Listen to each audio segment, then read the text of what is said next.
दुनिया भर में तमाम धर्म हैं और उन सभी के अपने अपने रीति रिवाज हैं।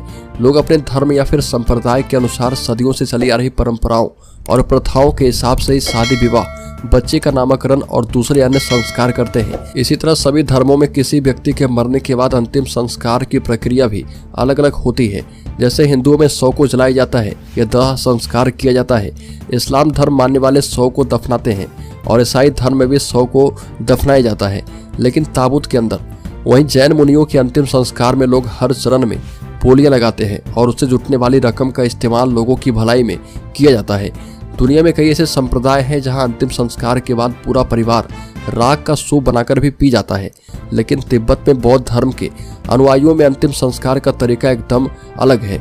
समय के साथ कुछ परंपराओं को लोगों ने बदल दिया, लेकिन बौद्ध धर्म में आज भी जस की तस उसी तरह निभाई जाती है। और ऐसी एक परंपरा के तहत बौद्ध धर्म में संतों और साधुओं के साथ ही आम लोगों के अंतिम संस्कार की प्रक्रिया काफी अलग है। यहाँ मृत्यु के बाद न तो शव को दफनाया जाता है और न ही जलाया जाता है।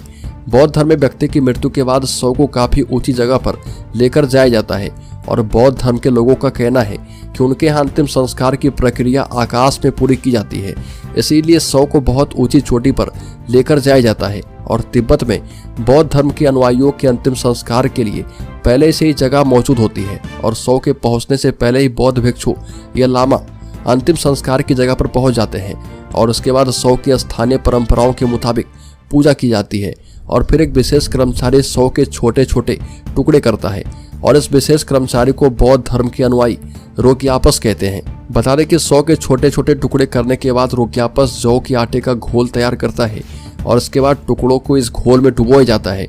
फिर इन जौ के आटे के घोल में लिपटे शव के टुकड़े को तिब्बत के पहाड़ों की चोटियों पर पाए जाने वाले गिद्धों चीलों का भोजन बनने के लिए डाल दिया जाता है। और जब गिद्ध और चीले इनके टुकड़े में से मांस को खा लेते हैं तो बची हुई अस्थियों को पीसकर चूरा बनाया जाता है और इस चूरे को फिर से जौ के आटे के घोल में डुबोया जाता है और पक्षियों का भोजन बनने के लिए छोड़ दिया जाता है। तिब्बत में बौद्ध धर्म के अनुयायियों के अंतिम संस्कार की जटिल परंपरा को मानने के पीछे कई कारण हैं। जानकारों के मुताबिक तिब्बत बहुत ऊंचाई पर बसा होने के कारण यहाँ पेड़ आसानी से नहीं पनप पाते। ऐसे में शव का दाह संस्कार करने के लिए लकड़ियां इकट्ठी करना यहाँ पर आसान नहीं है। हालांकि आप यह कह सकते हैं कि अगर लकड़ी नहीं मिलती तो शव को दफना क्यों नहीं दिया जाता। तो बता दें कि तिब्बत की जमीन पथरीली है और ऐसे में कब्र के लिए गहरा गड्ढा खोदना भी बहुत मुश्किल है। इन सब व्यवहारिक कारणों के अलावा बौद्ध धर्म की एक मान्यता के कारण भी अंतिम संस्कार की अजीब परंपरा आज भी निभाई जाती है। दरअसल बौद्ध धर्म में मरने के बाद शरीर को खाली बर्तन माना जाता है और माना जाता है कि शव को छोटे टुकड़े में काटकर पक्षियों को खिलाने से उनका भला हो जाता है और अंतिम संस्कार की पूरी प्रक्रिया इसी तरह संपन्न की जाती है।